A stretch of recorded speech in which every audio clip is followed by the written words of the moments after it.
Next on Worcester News Tonight, the city's municipal election is more than 6 months away, but the candidates are lining up. Plus, a popular billiards club closing its doors in Worcester. We'll have the details.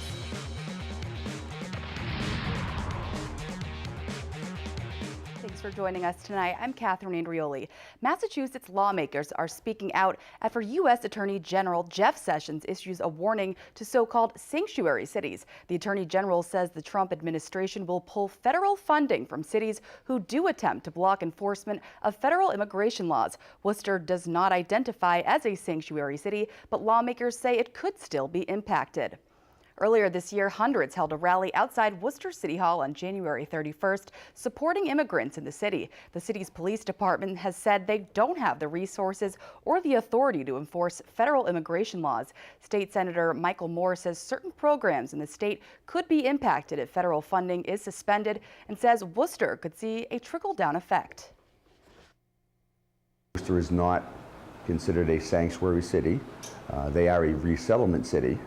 Which actually has a different designation with the federal government, unless they look at now the policies that the city has, and if the city, even though we don't call ourselves a sanctuary city,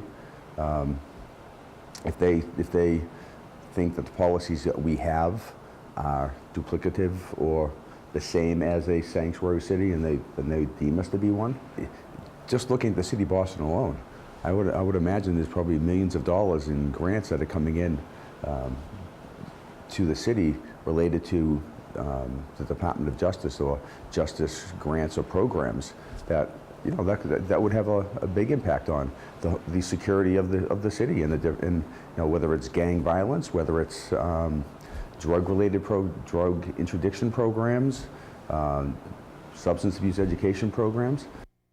And again, Worcester does not identify as a sanctuary city, but follows the same policies as sanctuary cities such as Somerville and Cambridge, who do not help federal agencies detain or deport undocumented immigrants.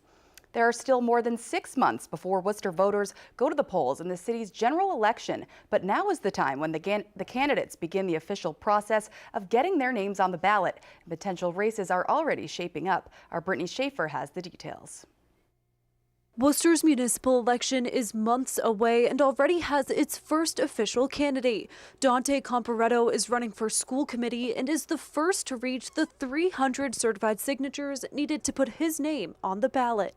I'm just going to run hard, and may the person that works hardest win. We've had also Donna Caloria and a few other candidates, including John Manfredo, Jack Foley, but in terms of reaching that 300 mark, he's the only one thus far. All 6 current school committee members have taken nomination papers, and so far there are a total of 9 possible candidates. Incumbent Donna Calorio is running for re-election and is on her way to collecting the necessary signatures. I always look at it as this is my first time running.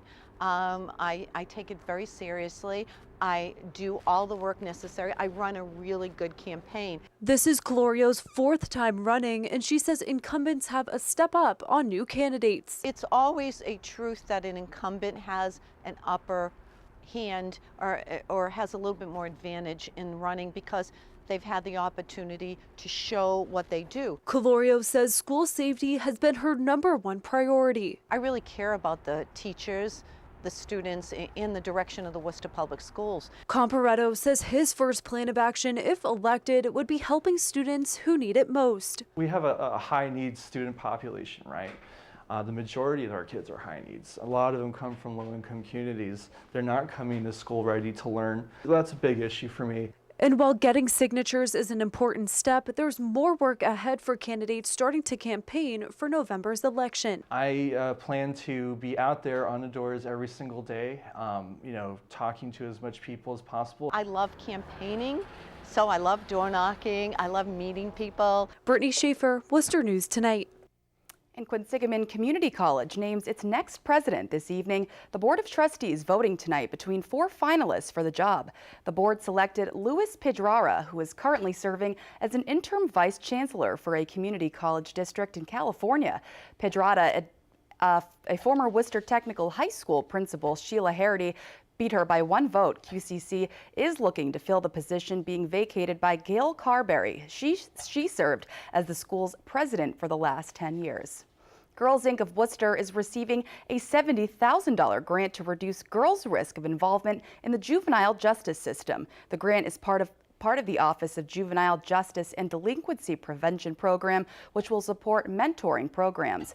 The funds are part of a $2 million 2-year grant awarded to the Girls Inc. National Office. The $70,000 of funds here in Worcester will support Bold Futures, a 16-week program where girls learn self-defense practices to keep themselves safe while also learning coping strategies to deal with stressful situations. The grant money will also go towards preventing girls from entering into juvenile justice systems, which has seen an increase in the recent years.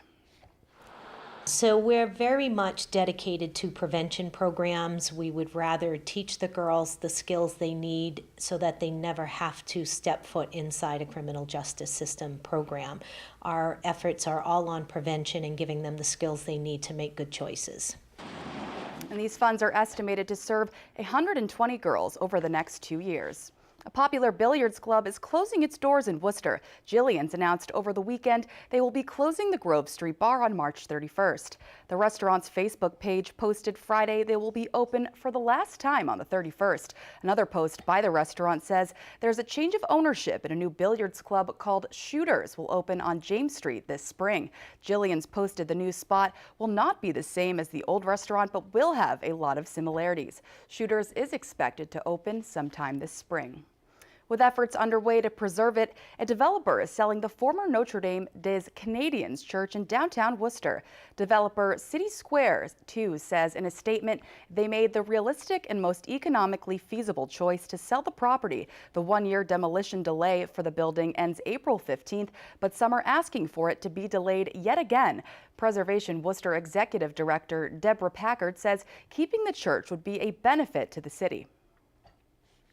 A building like that with multiple uses would draw tourists to the city, would complement the new development downtown.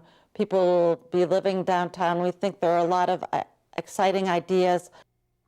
And Packard will ask Worcester City Councilors to further delay the demolition ordinance at Tuesday's City Council meeting. A state program aims to make wooden pellet stoves safer for both the homeowners who use them as well as the environment. It offers rebates for people who want to trade in older stoves for new ones, and the agency behind the program was in Worcester Monday promoting awareness. Our Cam Jandro has the story. Using water pellet stoves is one way to keep your home warm in the winter months. And the state wants to make sure it's done safely. Monday, environmental and energy leaders met at Enchanted Fireside in Worcester to raise awareness about the wood stove changeout program. The program aims to modernize wood stoves throughout the state by offering rebates of up to $1,700 for homeowners replacing old units. Our mission is to help the state to reduce their overall pollution profile and to introduce cleaner technologies into both our electric as well as our heating markets. The Massachusetts Clean Energy Center launched the program in 2012 to encourage homeowners to become more energy efficient. Mass CEC says a new stove can save owners up to $5,000 in heat and energy costs while being environmentally friendly. We recognize that environmental compliance and energy efficiency are really two sides of the same coin. A change-out results in significant air quality improvement. Think of it, 20 times better emissions. The wood stove change-out is also a way Mass CEC is looking to improve public health. CEO Stephen Pike says particles from an older stove can be dangerous for homeowners and their families. Little tiny pieces of solid matter that end up in your lungs, and so that is particularly problematic for folks who have asthma or who have other lung diseases, particularly elderly folks. Cam Jandro,